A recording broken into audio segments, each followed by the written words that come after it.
1954 பலருக்கும் திரைப்படத்துறையிலே வெற்றிகரமான ஆண்டு அப்படின்னுட்டு சொல்லலாம். அந்த ஆண்டிலே தான் குண்டு கிளி அப்படின்னுட்டு ஒரு படம் வந்தது. அந்த ஆண்டிலே தான் எம்ஜிஆருக்கு மிகப்பெரிய ஏற்றத்தை தந்த மலைக்கள்ளன் அப்படிங்கிற படம் வந்தது. அதே ஆண்டு தான் சிவாஜி கணேசனுக்கு மிகப்பெரிய ஏற்றத்தை தந்த தூக்கு தூக்கி அப்படிங்கிற ஒரு படமும் வந்தது.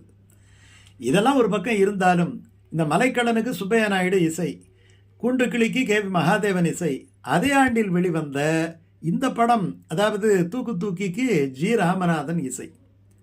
அதில் 8 பாட்டு, 8 பாட்டும் முத்துக்கள் என்று சொல்லலாம். அந்த படத்தை தூக்கி நிறுத்திய பாட்டுக்கள் இந்த 8 பாட்டுக்கள். அப்போ திருச்சி லோகநாதன் ஒரு மிகப்பெரிய அந்தஸ்தில் இருந்தார். ஒரு பாட்டுக்கு 500 ரூபா வாங்கிட்டு இருந்தார். அப்போது இந்த படம் அருணா ஃபிலிம்ஸ் தான் இந்த படத்தை எடுத்தாங்க. அவங்க போய் கேட்டாங்க, கொஞ்சம் எங்களுக்கு பாடித்தாங்கன்னுட்டு. அவர் அப்போ கராராக சொல்லிட்டார், ஒரு பாட்டுக்கு 500 ரூபா. இவங்களை அந்த 500 ரூபா அந்த காலத்தில் பெரிய விஷயம். ஆனால் இவங்க சொன்னாங்க, கொஞ்சம் குறைச்சி வாங்கிக்கிங்க, அவ்வளோ தர முடியாது, எங்களுக்கு படம் ஹிட் ஆச்சுன்னா நீங்கள் எவ்வளோ கேட்டாலும் நாங்கள் தரோன்னு சொன்னவனே. அதெல்லாம் கிடையாது, பாட்டுக்கு 500 ரூபா தான்னுட்டு கராராக திருச்சி லோகநாதன் சொல்லிட்டார். உடனே இவங்களுக்கு என்ன பண்ணுறதுன்னே தெரியல. உடனே அந்த திருச்சி லோகநாதன் அதோட நிறுத்தி இருக்கலாம். ஆனால் அவர் என்ன சொன்னார், உங்களுக்கு இதுதான் என் ரேட்டு, உங்களுக்கு குறைச்சி பாட்டு எடுக்கணும்னா மதுரைக்கார பையன் ஒருத்தவர் வந்திருக்கிறாரு, அவர் நல்லா பாடுறாருன்னு சொல்கிறாங்க, அவங்க கிட்ட போய் பேசிக்கிங்கன்னு அனுப்பிவிட்டார்.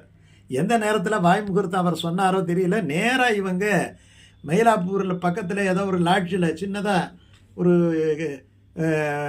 ஸ்டோர் ரூம் ஆட்டம் ஒரு இடத்துல தங்கி ஒரு ஓட்ட சைக்கிளோட தங்கியிருந்த சவுந்தரராஜனை போய் பிடிக்கிறாங்க. ஆனால் சாமி வரம் கொடுத்தாலும் பூஜாரி வரம் கொடுக்கலைங்கிற மாதிரி இவரை வச்சு பாட்டு எடுக்கணும் அப்படின்னு சொன்னாலும் கூட சிவாஜி கணேசன் ஒத்துக்கணுமே. அப்போ சிவாஜி கணேசன் சி.ஏ. ஜெயராமன் தான் எனக்கு பாடணும் அப்படின்ட்டு அவர் பிடிவாதமாக இருக்கிறார். அந்த நேரத்தில் தான் சவுந்தரராஜன் போயிட்டு சொல்கிறார், இதை பாருங்க, நீங்கள் காசே தர வேண்டாம், 3 பாட்டு நான் ரெக்கார்ட் பண்ணி தர்றேன், அந்த 3 பாட்டு கேட்கட்டும், ஓகே அப்படின்னு சொன்னால் நான் மேற்கொண்டு பாடுறேன், இல்லை அப்படின்னு சொன்னால் ஆளை விடுங்க, நான் டைப் ரைட்டிங் கற்றுக்கிட்டு இருக்கிறேன், மதுரைக்கு போய் ஏதாவது ஒரு கிளார்க்காக என் பழப்பை நான் ஓட்டிக்கிறேன் அப்படின்ட்டு சொல்கிறார். அந்த அடிப்படையிலே கண்டிஷன் அப்படிங்கிற மாதிரி இந்த நிபந்தனையோடு இந்த 3 பாட்டு ஜி. ராமநாதன் ரெக்கார்ட் பண்ணுறார். ரெக்கார்ட் பண்ண பிறகு சிவாஜி கணேசனுக்கு இந்த 3 பாட்டு போடப்படுகிறது. அந்த 3ல் ஒன்று தான் ரொம்ப அற்புதமாக குறிஞ்சி ராகத்திலே அமைந்த சுந்தரி சௌந்தரி நிரந்தரியே அப்படின்ட்டு. அது ரொம்ப சாஃப்டாக போகக்கூடிய பாட்டு. அப்படியே கண்ண மூடி சிவாஜி கணேசன் கேட்குறார், பெரிய ரியாக்ஷன் ஒன்றும் இல்லை. அதுக்கு அடுத்த பாட்டு கண்டார் கொல்லும் விஷமாம் அப்படின்ட்டு, பெண்களை நம்பாதே கண்களே அப்படின்ட்டு ஆரம்பிக்கிற ஒரு பாட்டு. அந்த பாட்டு பாடுகின்ற பொழுது கொஞ்சம் தெம்மாங்கம் விட்டு வந்தவொடனே சிவாஜி கணேசன் கொஞ்சம் நாற்காலியில் எழுந்திரிச்சு உட்கார்றாரு. அடுத்த பாட்டு தான் ரொம்ப அற்புதமான பாட்டு. உடுமலை நாராயணகவி ரொம்ப பிரமாதமாக பொழந்து கட்டின பாட்டு. ஏறாத மலைதனிலே வெகு ஜோரான கௌதாரி 2 தாராளமாக இங்கே ததிக்கினதும் தாளம் போடுதையான்னுட்டு. இது ரொம்ப அருமையான ஒரு ஃபோக்கில் அடிச்சு நகர்த்தி இருப்பார் ஜி. ராமநாதன். இந்த பாட்டு ஆரம்பிக்கும் போது கூட அவ்வளவு வேகம் வராது. அதுக்கு தொகையாராட்டம் சவுந்தரராஜன் பாடுகின்ற பொழுது உயிரை கொடுத்து பாடியிருப்பார். அந்த சரணங்களை பார்த்தீங்கன்னா அதிலே ஒரு தொகையாரா வச்சிருப்பார். கல்லான உங்கள் மனம் கலங்கி நின்று எங்கையிலே கண்கண்ட காளியம்மா கருணை செய்வதெக்காலம்.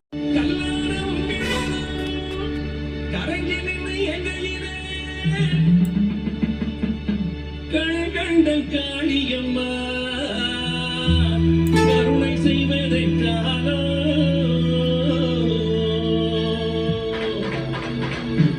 போடு தாந்தி வீதி நீதங்க போனாரே தீந்தி வீதி நீதிங்க போனாரே தாந்தி வீதி நீதங்க போனாரே தீந்தி வீதி நீதி. இதை பார்த்த உடனே சிவாஜி கணேசன் டக்குன்னுட்டு அவருடைய கால் தாளம் போட ஆரம்பிச்சிருச்சு. அந்த உணர்ச்சிமயமான பாட்டு, அந்த திஷ்டகதி, அந்த ஜி. ராமநாதனுடைய மெட்டு, சவுந்தரராஜனுடைய அற்புதமான சாரீரம் எல்லாம் சேர்ந்து அது அது சொல்லும்போது அந்த வெட்டுகளோடு அந்த பாட்டு பாடுவார்.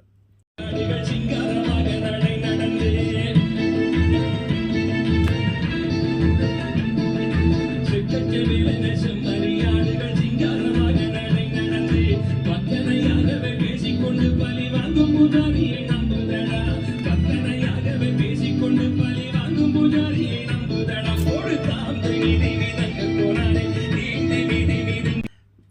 அந்த தாளம், அந்த கதி காதுக்கு ரொம்ப இனிமையாக இருக்கும். இப்போ சொல்கிறோம் இல்லையா ஒரு ஃபாஸ்ட் பீட்டுன்னுட்டு, அப்போ இது தியேட்டர்லேயே பார்த்தீங்கன்னா அள்ளும் இந்த பாட்டு. வக்கணை அதில் வார்த்தைகள் வேற ரொம்ப குத்தலா. உடுமலை நாராயணகே அவருக்கே உரிய தோரணையில் வந்து சில்வர் இருக்க. அவங்க பார்த்தீங்கன்னா அதுலேயும் ரொம்ப அர்த்தமாக இருக்கும். ஒருத்தி அரசகுமாரி, இன்னொருத்தி வந்து மந்திரிகுமாரி. இந்த 2 பேரும் சேர்ந்து அவங்களுக்கு பாட்டு சொல்லித்தரக்கூடிய அந்த சட்டாம்பிள்ளையினுடைய வார்த்தையை நம்பி தனிமையில் வந்து தங்களுடைய கற்பை இழப்பதற்காக வந்திருப்பார்கள். அதை தடுத்து நிறுத்துவது தான் இவருடைய வேலை. இவர் அப்படி சொல்லும் பொழுது ஒரு வார்த்தையை சொல்லுவார். எப்பேற்பட்ட வாழ்க்கை அது பார்த்தீங்கன்னா இப்போ எல்லாம் பார்த்தீங்கன்னா காதல் கீதல்ன்னுட்டு ஏதாவது தகுதி இல்லாத இடத்துல போய் மாட்டிக்கிறாங்க இல்லையா, அது அந்த காலத்திலேயே உண்டு. அதை தான் அவர் சொல்கிறாரு, சோலை வனங்கள் தழைத்திருக்க அதை சொந்தமாய் திங்கும் சுகம் இருக்க, வெறும் பாலைவனத்தையே நம்பி வந்து பலி வாங்கும் பூசாரியை தேடுதடா. தழைத்திருக்க அதை சொந்தமாய் தின்னும் தவிர்க்க, சோலை வனங்கள் தழைத்திருக்க சொந்தமாய் தின்னும் தவிர்க்க, பாலைவனத்தை நம்பி வந்து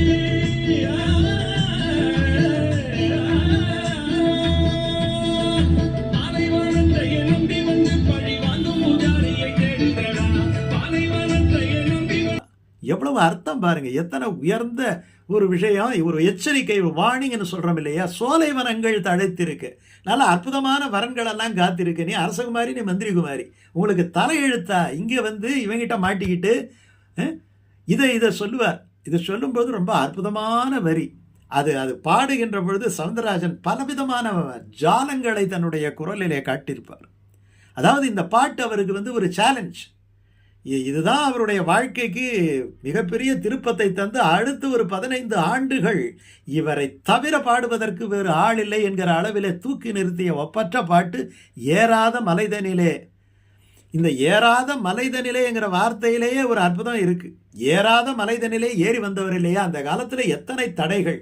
சேர் ஜெயராமன் தான் பாடணும், இன்னொருத்தவர் வந்து இவர் பாடினா சரியா வராது, இவருக்கு இப்போ திருச்சி லோகநாதன் ஒத்துக்கலை, பாட்டுக்கு 500 ரூபா கேட்குறாரு, குறைச்சி நீங்கள் காசு கொடுத்து பாடணும்னா சவுந்தரராஜன் கிட்ட போங்கிறாரு. இதெல்லாம் இது பார்த்தீங்கன்னா இன்னொரு விஷயமும் இதில் இருக்குது. எது ஒன்று தடையாக இருக்கிறதோ அதுவே தடை கல்லாகவும் மாறுகிறது அப்படின்ட்டு சொல்லுவாங்க இல்லையா. அது சவுந்தரராஜன் விஷயத்தில் வந்து பெரிய அளவில் வந்துருச்சு. எவர் ரிஸ்க் எடுக்கிறார். இந்த பாட்டை கேளுங்க, ஒத்துக்கிட்டா கேளுங்க, இல்லாட்டி நான் ஓடி போய் மதுரையில் ஏதாவது ஒரு வேலை செஞ்சு பழச்சிக்கிறேன், எனக்கு ஹிந்தி தெரியும், டைப்ரைட்டிங் தெரியுங்கிறாரு இல்லையா. எவ்வளோ ஒரு தன்னம்பிக்கை பாருங்கள், எவ்வளவு தன்னம்பிக்கை. ஜி ராமநாதன் சவுந்தரராஜனுக்கு வந்து சொல்லுவார், அவர் இல்லாட்டி போனால் என்னுடைய வாழ்க்கையே இல்லை அப்படின்னுட்டு.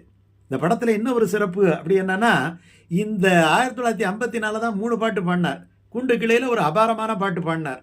கொஞ்சம் கிளி ஆன பெண்ணை குண்டு கிளி ஆக்கி விட்டுன்னுட்டு, கெட்டி மேளம் கொட்டுவது சரியா தப்பான்னுட்டு. அந்த பாட்டை கேட்டுக்கிட்டு எம்ஜிஆர் மலைக்கண்ணல்ல எத்தனை காலம்தான் ஏமாற்றுவார் இந்த நாட்டிலே, அதுவும் 1954. இந்த குண்டு கிளி இதே தேதியில் தான், இந்த ஆகஸ்ட் மாதம் 1954 தான் அதுவும் வெளிவந்தது. இது வந்து பார்த்தீங்கன்னா உங்களுக்கு வந்து அதே 1954 ஆகஸ்ட் மாதத்தில் தூக்கியும் ரிலீஸ் ஆகுது. சவுந்தரராஜன் தியேட்டரில் போகிறார்.